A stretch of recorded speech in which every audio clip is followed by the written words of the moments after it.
स्वागत है। आज हम स्पर्श पद्य भाग 1 पाठ 14 अग्निपथ नामक कविता सीखेंगे। अग्निपथ कवि है हरिवंश राय बच्चन। बच्चन नाम तो आप सबने सुना है, आप सब परिचित है उस नाम से। हॉलीवुड के प्रमुख या सर्वश्रेष्ठ कलाकार अभिनेता अमिताभ बच्चन, उनकी पत्नी जया बच्चन, अभिषेक बच्चन, ये सब एक ही परिवार से है, अर्थात हरिवंश राय बच्चन का पुत्र है अमिताभ बच्चन। चलते हैं उनके जीवन परिचय की ओर। बच्चन व्यक्तिवादी या हादावादी काव्य के सर्वश्रेष्ठ कवि माने जाते हैं। उनका जन्म इलाहाबाद में 27 नवंबर 1907 को हुआ था, इलाहाबाद के एक छोटे से गांव में।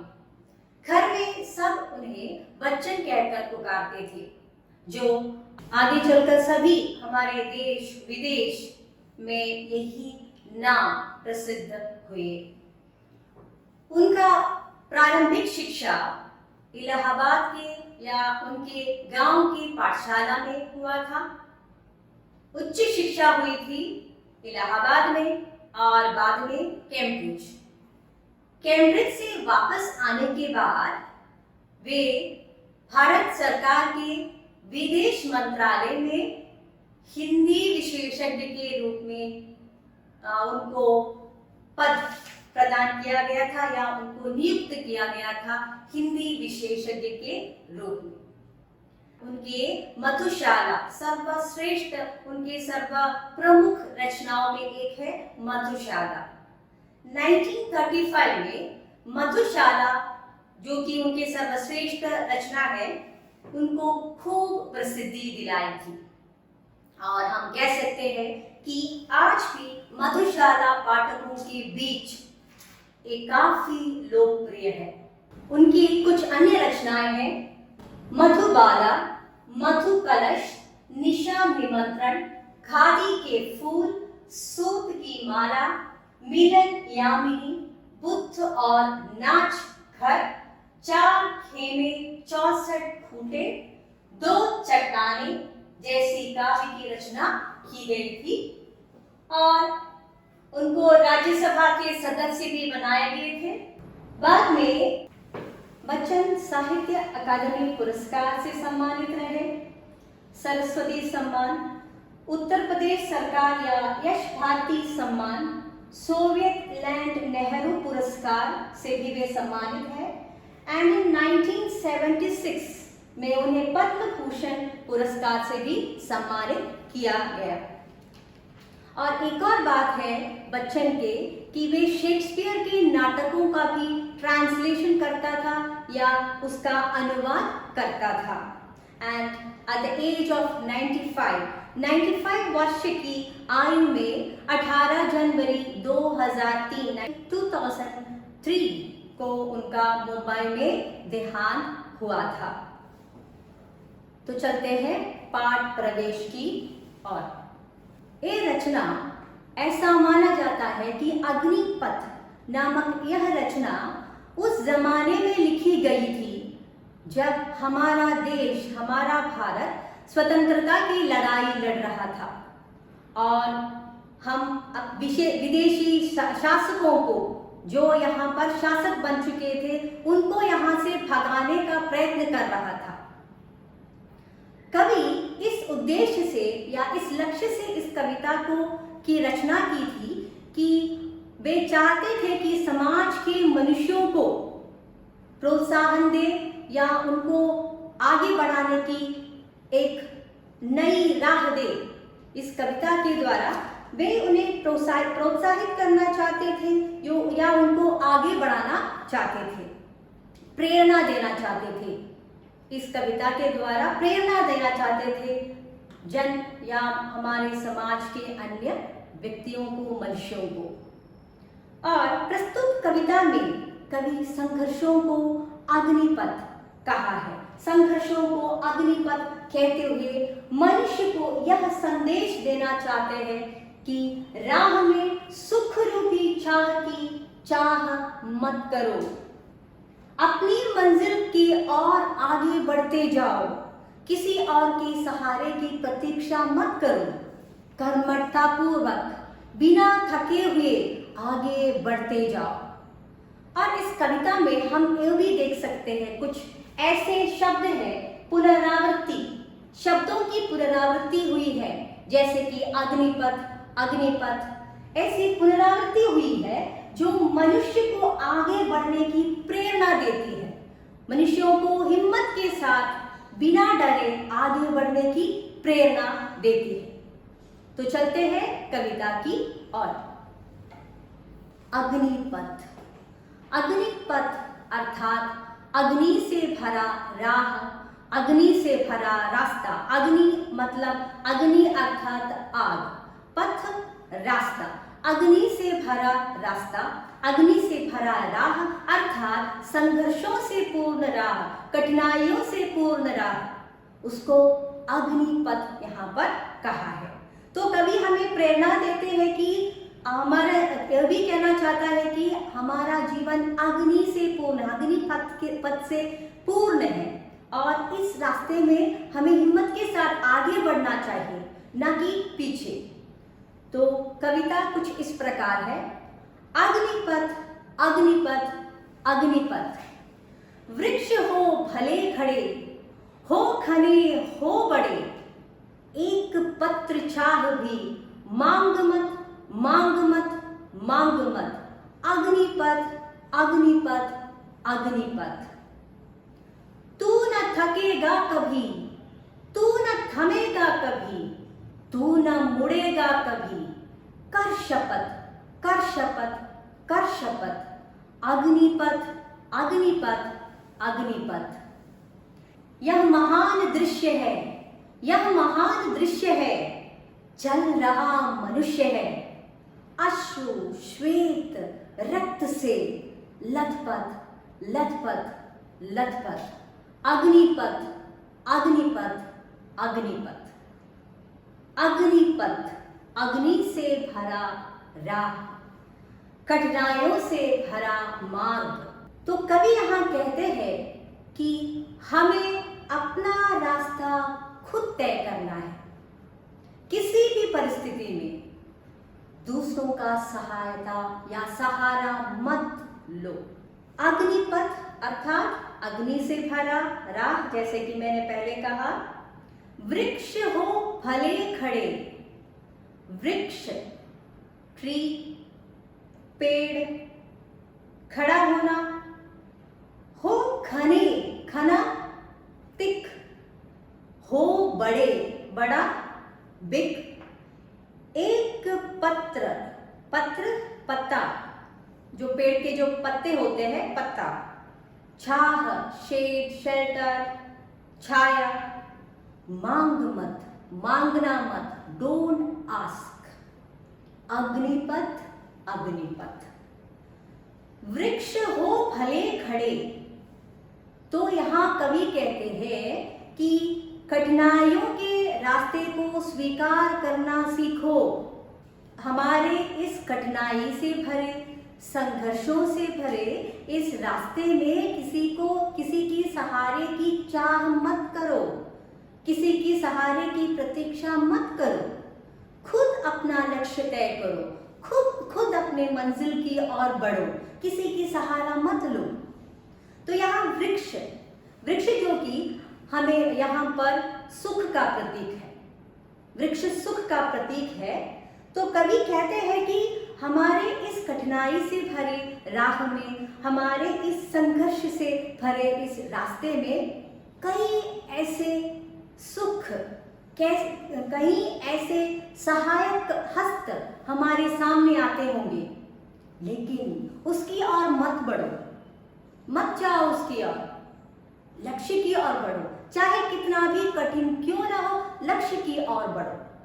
यही कवि हमें संदेश देता है। तो वृक्ष हो भले खड़े, भले ही हमारे राह में सुख रूपी वृक्ष खड़े हो, लेकिन उसकी ओर मत देखो, अपने रास्ते से आगे बढ़ो। हो घने हो बड़े, और वह वृक्ष बहुत विशाल होगा, बड़ा होगा, अर्थात सुखरू भी वह हाथ बड़ा विशाल हो सकता है, घना हो सकता है, बड़ा हो सकता है, लेकिन उसकी और मत बढ़ो, हो खड़े, बड़े बड़े होंगे, घने होंगे, यह वृक्ष सुख हमेशा हमें उसकी ओर खींचता है, तो ऐसे मत जाओ। एक पत्र चाह भी, तो उस रास्ते में जो भी पेड़ से हम मिलते हैं, जो हमें चाह दे सकते हैं, जो हमें सहारा दे सकते हैं, उसकी ओर मत बढ़ो, उसकी ओर देखो मत। उसकी एक भी पत्र अर्थात पत्ता, उसकी एक भी पत्ते की चाह की सहारा मत लो। प्रतीक्षा मत करो कि, या प्रतीक्षा चाह मत करो, उसकी छाया की प्रतीक्षा मत करो, ऐसे सुख को जाने दो। आगे बढ़ते जाओ, आगे बढ़ते जाओ। मुसीबतों से घबराकर पीछे नहीं हटना चाहिए, हार नहीं मानना चाहिए, अपने भरोसा मत खोना चाहिए, आगे बढ़ता जाना चाहिए। तू न थकेगा कभी, तू न थमेगा कभी, तू न मुड़ेगा कभी, कर शपथ, कर शपथ, कर शपथ। तू न थकेगा कभी, थकना अर्थात टू बी टायर्ड। तू न थमेगा कभी, थमना, रुकना, टू स्टॉप। तू न मुड़ेगा कभी, मुड़ना, पीछे मुड़कर देखना, पीछे मुड़ना अर्थात हार मानकर पीछे भागना। कर शपथ, शपथ ओथ, टेक ओथ, अग्निपथ, अग्निपथ, अग्निपथ। तू न थकेगा कभी। कवि कहते हैं कि हम सब का अपना एक लक्ष्य तो जरूर होगा, सभी का जीवन में एक लक्ष्य होता है। अगर हम उस लक्ष्य की ओर बढ़े बिना हार मानकर पीछे की ओर दौड़े जाए या मुड़कर भागे, तो क्या हम उस मंजिल को प्राप्त कर सकेगा? कभी नहीं। इसलिए कवि कहते हैं कि जहां हम इस कठिनाई भरे रास्ते से जब हम जाते हैं, तो हमारे लक्ष्य की ओर, मंजिल की ओर जब हम बढ़ते हैं, तो सफलता प्राप्त करनी तो है, हमें तो सफलता प्राप्त करनी है। इसलिए शपथ कर शपथ कि क्या शपथ करना है कि कभी अपने रास्ते में कभी थकेगा नहीं, will not be get tired, थमेगा नहीं, कभी रुकेगा नहीं, कभी भी नहीं रुकेगा, आगे बढ़ते जाएगा, मुड़ेगा नहीं। इस संघर्षों को देखकर, इन कठिनाइयों को देखकर, बाधाओं को देखकर, बाधा ऑब्स्टेकल्स, इनको देखकर कभी मुड़ेगा नहीं, या कभी रुकेगा नहीं, या कभी थकेगा नहीं। यह शपथ कर। कवि कहता है कि टेक ओथ, शपथ कर कि तुम कभी भी पीछे नहीं हटोगे, इस राह पर ही चलोगे, जो चाहे कितनी भी कठिनाई क्यों ना हो, इस राह पर ही चलोगे, ऐसा शपथ कर, शपथ कर। तू न थकेगा कभी, कभी थकना मत, कभी थमना मत, कभी मुड़ने की का प्रयत्न भी नहीं करना। अग्निपथ, अग्निपथ, अग्निपथ, क्योंकि यह जीवन कैसा है? अग्निपथ के समान है। हमारा यह जीवन अग्निपथ के समान है। तो कितने भी कठिनाई क्यों ना हो, हमें आगे बढ़ता ही जाना चाहिए, क्योंकि जीवन संघर्षों से पूर्ण है, अग्नि से परिपूर्ण है। यह महान दृश्य है, चल रहा मनुष्य है, यह महान दृश्य है। कवि यहाँ कैसे दृश्य को महान कह रहे हैं? कैसा दृश्य महान है? कवि के अनुसार कैसा दृश्य महान है? कैसा दृश्य? लोगों का अश्रु से, श्वेत से और खून से लथपथ होने पर भी आगे बढ़ने का वह जो वे चाहते थे या आगे बढ़ने का वह दृश्य, वह महान है, वह अत्यधिक सुंदर है। कवि के अनुसार वह दृश्य, यह महान दृश्य है। तो कवि कहते हैं महान दृश्य मीन्स बड़ा महान दृश्य, जो दृश्य हम देख सकते हैं, देखने योग्य। चल रहा मनुष्य है, मनुष्य चल रहा है। अश्रु श्वेत, अश्रु मीन्स आंखों से आने वाले टीयर्स, श्वेत स्वेट पसीना, रक्त हमारा ब्लड, लथपथ होना, फिल्ड विथ अग्निपथ। तो यह महान दृश्य है। यहाँ कवि कहते हैं कि इन कठिनाइयों से जूझकर, इन संघर्ष से भरे इस जीवन में कठिनाइयों से जूझकर भी मनुष्य आंसू बहाकर भी, पसीने से तर है, खून से लथपथ है, फिर भी वह चल रहा है, फिर भी वह आगे की ओर बढ़ रहा है। इतने संघर्षों का सामना करने पर भी वे आगे बढ़ रहा है, हार नहीं मानता, कभी भी हार नहीं मानता।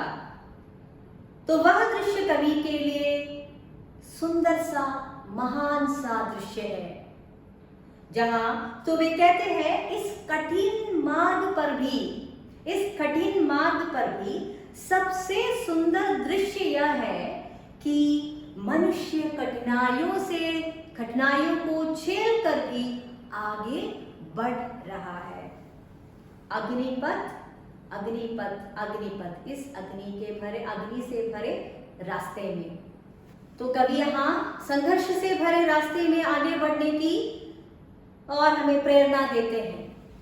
बच्चों एक बात सोचो कि परीक्षा के समय अगर आप लोग पढ़ने के बजाय या पढ़ने को बहुत भारी मानकर, हार मानकर पीछे की ओर मुड़ता है या पीछे की ओर भागता है, अपने संघर्ष या अपने पढ़ाई की ओर नहीं बढ़ता, तो क्या हम आपकी मंजिल तक पहुंच सकते हैं? क्योंकि हम सबका अपना एक मंजिल तो जरूर है।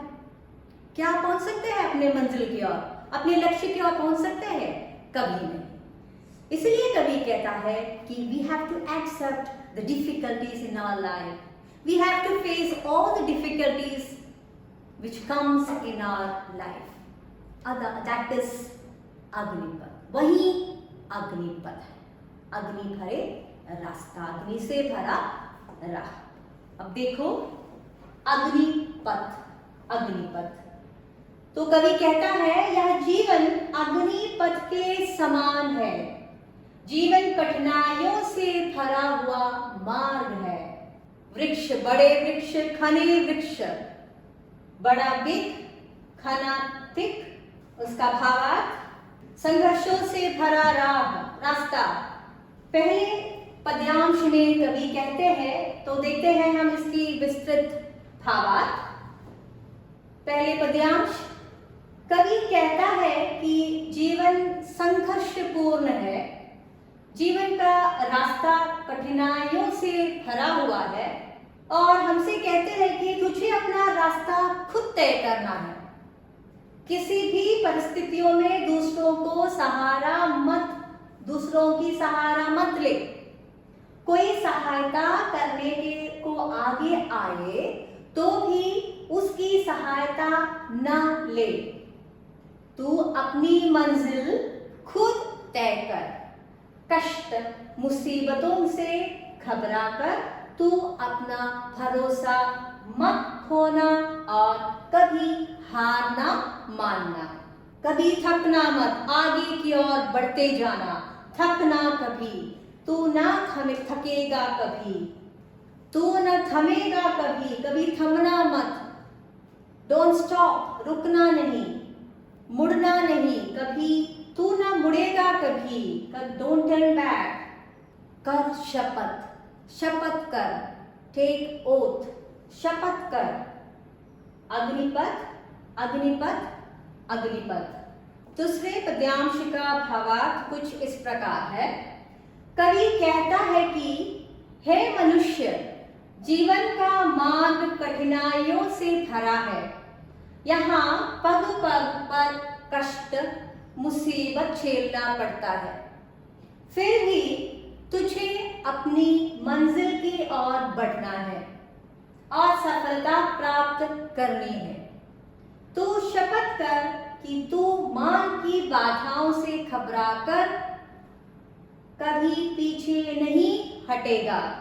ना तू कभी थकेगा, ना तू कभी रुकेगा और ना तू कभी पीछे हटेगा, क्योंकि यह जीवन पथ अग्निपथ के समान है। यह महान दृश्य है, चल रहा मनुष्य है। जैसे कि मैंने कहा था कि कवि किस दृश्य को महान कहते हैं? वह दृश्य जहाँ कठिनाइयों से या संघर्षों से जूझकर लोग अश्रु श्वेत रक्त से लथपथ होकर भी आगे की ओर बढ़ता जा रहा है। अंतिम पंक्तियों का भावार्थ कुछ इस प्रकार है। कवि कहता है कि संसार भले ही दुख कष्टों से भरा है, फिर भी मनुष्य जी रहा है।